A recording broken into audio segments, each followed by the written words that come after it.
Jueves 26 de febrero de 2026. Honor entre enemigos. La guerra es, por definición, el fracaso de la política y el límite de la condición humana. Sin embargo, aún en ese territorio devastado donde predominan el miedo, la violencia y la muerte, existen episodios que revelan algo que resiste. El honor, y con él, la humanidad.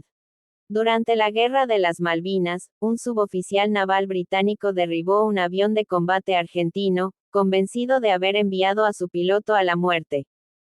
Durante décadas cargó con esa certeza silenciosa, con ese peso moral que solo comprenden quienes han combatido. El tiempo pasó y la guerra quedó atrás en términos formales, pero no en la conciencia. Años más tarde, en territorio argentino, Córdoba, ambos hombres se reencontraron. El supuesto muerto estaba vivo. Se miraron, se reconocieron como combatientes, no como enemigos, y se abrazaron. Hubo humanidad, calor humano, no era la celebración de la victoria ni la revisión estratégica de una batalla. Era el reconocimiento mutuo de haber sido instrumentos de decisiones superiores, hombres cumpliendo órdenes en circunstancias límite. En otro episodio emblemático, un comando argentino que había logrado derribar un Sea Harrier no dudó en rescatar al piloto británico eyectado. En el instante posterior al combate, la lógica del enemigo cedió ante la lógica del hombre herido. Ese gesto de arriesgarse para salvar a quien minutos antes intentaba matarlo no responde a cálculo político alguno, responde a una ética profesional arraigada en la tradición militar. El adversario no es un objeto, es un soldado bajo otra bandera. Con el tiempo, también allí nació una relación de respeto y amistad. Estos hechos no romantizan la guerra, pues la guerra sigue siendo tragedia. Pero muestran que incluso en ella subsiste un código, el del honor militar, el del reconocimiento del otro como semejante. Es la vieja noción caballeresca adaptada al siglo XX, donde la tecnología mata a distancia, pero el hombre sigue siendo responsable de sus actos. Esa misma lógica, la de la recapacitación y el reconocimiento de la condición humana del adversario, también tuvo expresiones menos difundidas en el conflicto interno argentino de los años 70. No fueron muchos, pero existieron. Algunos antiguos integrantes de organizaciones armadas, tras el paso del tiempo y la reflexión crítica, revisaron sus posiciones, repensaron la historia y, aún más, se repensaron a sí mismos. Mencionamos el caso de Luis Roberto Labraña, quien sostuvo una revisión de lo actuado y manifestó posiciones de apoyo humanitario hacia detenidos por haber combatido a la subversión, visitándolos y promoviendo la difusión de información que, según su perspectiva, contribuyera a completar el cuadro histórico, habiendo hecho por la causa, muchas veces, más que muchos que dicen abrazarla.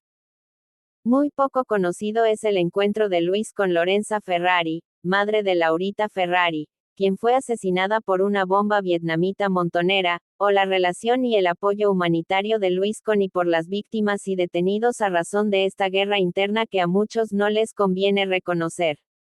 En esa misma línea de diálogo improbable, el libro escrito por dos antiguos enemigos nos aporta otra visión angular que merece ser tenida en cuenta. El libro Enemigos, publicado por Eudeva alrededor del año 2018, constituye un ejercicio de análisis y confrontación de memorias en torno a la violencia política argentina de la década de 1970. La obra adopta el formato de diálogo entre dos protagonistas con trayectorias antagónicas en el conflicto armado interno. Por un lado, el teniente coronel R. Rodolfo Richter, oficial retirado, del ejército argentino, politólogo y autor especializado en el estudio de la lucha armada y en la historia del conflicto del Atlántico Sur, aporta la perspectiva institucional y militar.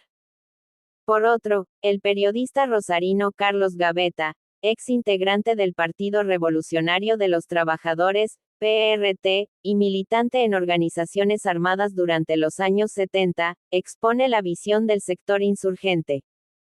El eje central del libro radica en la exposición y el contraste de dos interpretaciones contrapuestas sobre el conflicto armado argentino, con el propósito de promover una reflexión crítica sobre el período.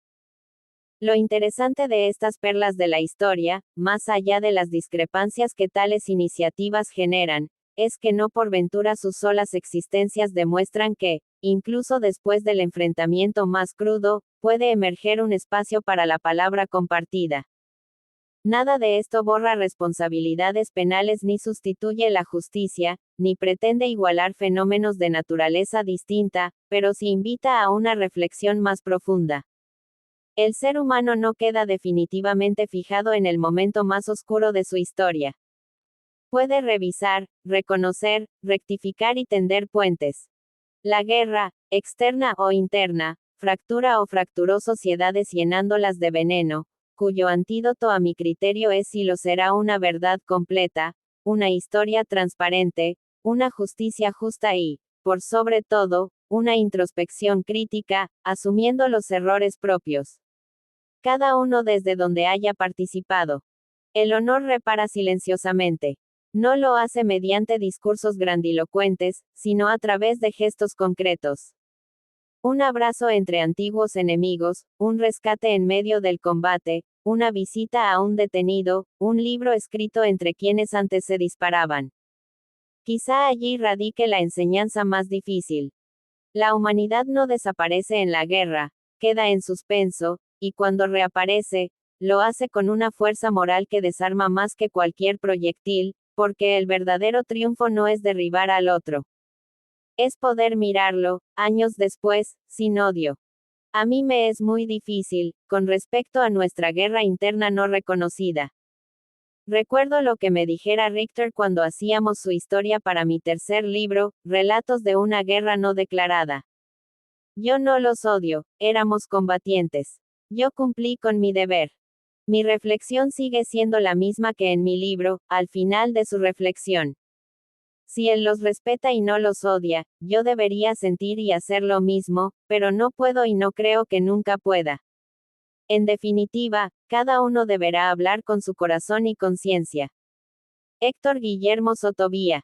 DNI. 16.940.454. Indicativo bloqueado para todas las redes.